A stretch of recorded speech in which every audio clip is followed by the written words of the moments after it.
Hi, I'm John Farkas, and I'm here to tell you about our 4 pillars of fitness. No, not him, me. Anyway, these are the 4 pillars that we've used to help countless individuals look, move, and feel great. Anyway, come on in, let me explain. Now, our 4-pillar system is how we organize everything we do here at Blue Ocean Fitness. It's a way to make sure that we're giving people everything they need in order to create a successful fitness plan.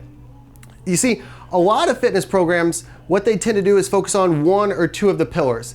And while this is a great start, what happens is this often leads to things being overlooked or neglected, or they're just kind of falling short of 1 or 2 areas, which can then lead to people plateauing, getting hurt. It's a great start again, but it's just not gonna take you to the promised land. And we wanna make sure that that doesn't happen to you. So, our 4 pillars. The first pillar number 1 here, is our core exercises. And I'm sure you're gonna love my handwriting. Our core exercises right here. Now within that pillar, there are 4 different buckets that all of our core exercises fall into. There's anti-rotation and rotation. There's dynamic hip, static shoulder, and don't worry, I'll explain all these. There's dynamic shoulder and static hip, and then there's isometric and dynamic. So again, I'm sure this makes perfectly legible. So anti-rotation, rotation, what this is, those are the exercises where we're either rotating or we're preventing rotation. Fairly self-explanatory. Where this comes in handy is if you're in the garage and you're kind of bending over to the side to pick up a box. Where this comes in handy is if you're carrying a kid or a grandkid on your hip and you've got to prevent any sort of rotation or lateral movement. So that's where the rotation and anti-rotation exercises come into play.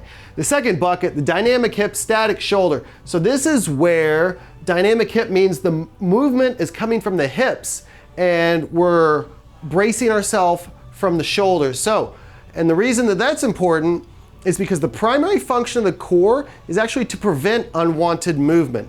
So when a lot of people think like, okay, I'm working my core, I'm doing a bunch of crunches and sit-ups, we're gonna tend to kind of disagree, or maybe that's just not where we think that your time should be best spent.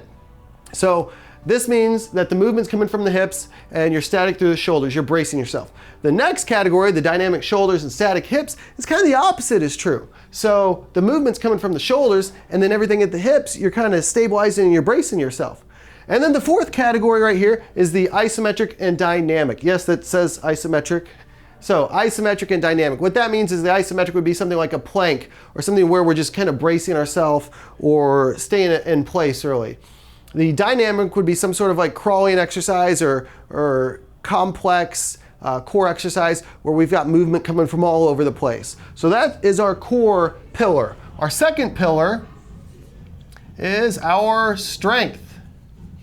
Now our strength exercises fall into 4 buckets. 4 buckets here.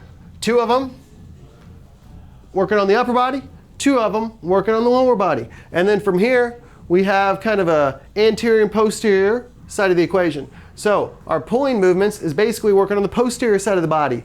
For the upper body, that would be any sort of like pulling movement like a dumbbell row or a cable row or a pull-up or anything like that where you're pulling the weight to you. The pushing movements would be any sort of like push-up or overhead press. That's targeting more the anterior side of the upper body.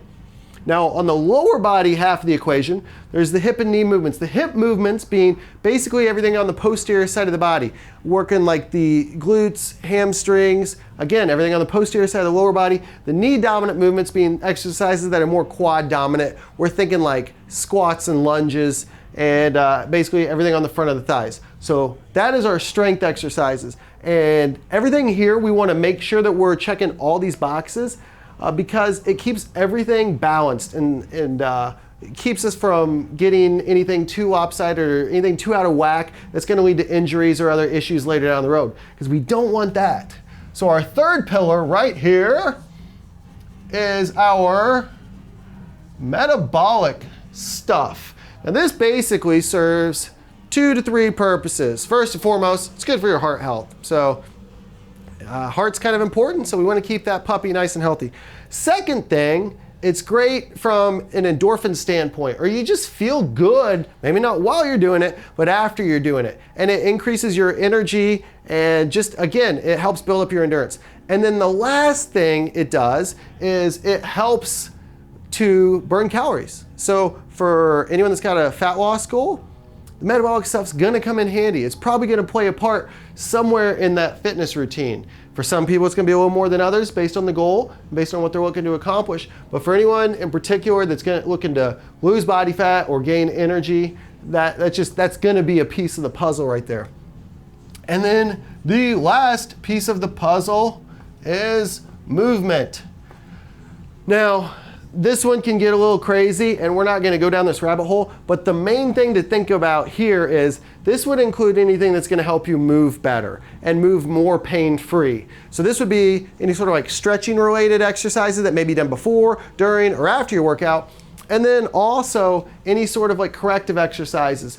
Some of the things that we do here a lot are more like specific to the hips to help strengthen the glutes so that it just takes a lot of pressure off the knees oftentimes, or maybe they're just small stabilizer muscles that we're trying to strengthen, and that would come from maybe like recommendations from a physical therapist.